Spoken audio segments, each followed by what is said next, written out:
Here we're going to show how to lower with an auto blocking device in another fashion, a little different than the LSD. A little bit more going on here.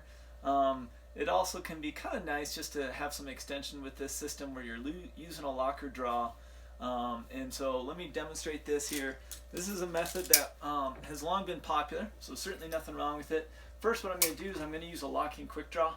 And there's a lot of advantages to carrying a locking quick draw because of things that you can do, and as you work through these skills in climbing self-rescue, I think you'll see some advantages of it. So here, I've got my locking quick draw with 2 locking carabiners, and what I'm going to do is I'm going to put my auto blocking device on this. Now with this, you really have to kind of keep things in order, okay? And so here, I'm putting my auto blocking device here. My climber's out going that side, my brake strain is this way. This is going to become my redirected brake strain right here. And what's happening is I'm treating this auto blocking device like a simple just plate device, like an ATC.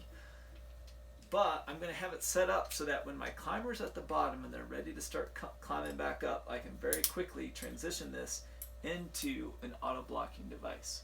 So here, it's good just to follow and check things. I'm putting that third hand friction hitch on the brake strand as a backup.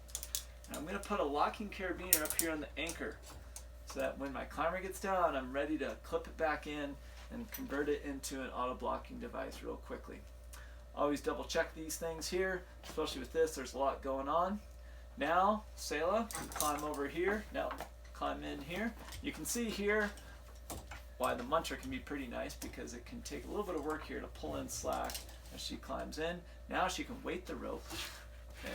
And I can lower her. This does provide a really nice smooth lower. That's one of the advantages over like the LSD, where you have to have really things set up right with the LSD to get a smooth lower. Here I can get a nice smooth lower. I got one hand on the brake strain, one hand tending the friction hitch. When she gets down to the bottom of the climb, I can just clip this in real quick and boom, it's in that auto blocking mode. Okay, now pause there for a moment.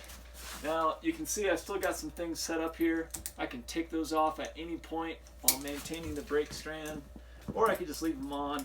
It doesn't matter a ton, but now it's in that auto blocking mode. So both the LSD and this locker draw method of lowering are pretty popular ways of doing things, like at, for example, places like Ouray Ice Park, where sometimes you're belaying from the top, lowering people down, belaying them back up. Communication can be difficult. Being able to have that quick, smooth transition is really key. So, a couple different ways to do things there. Practice those.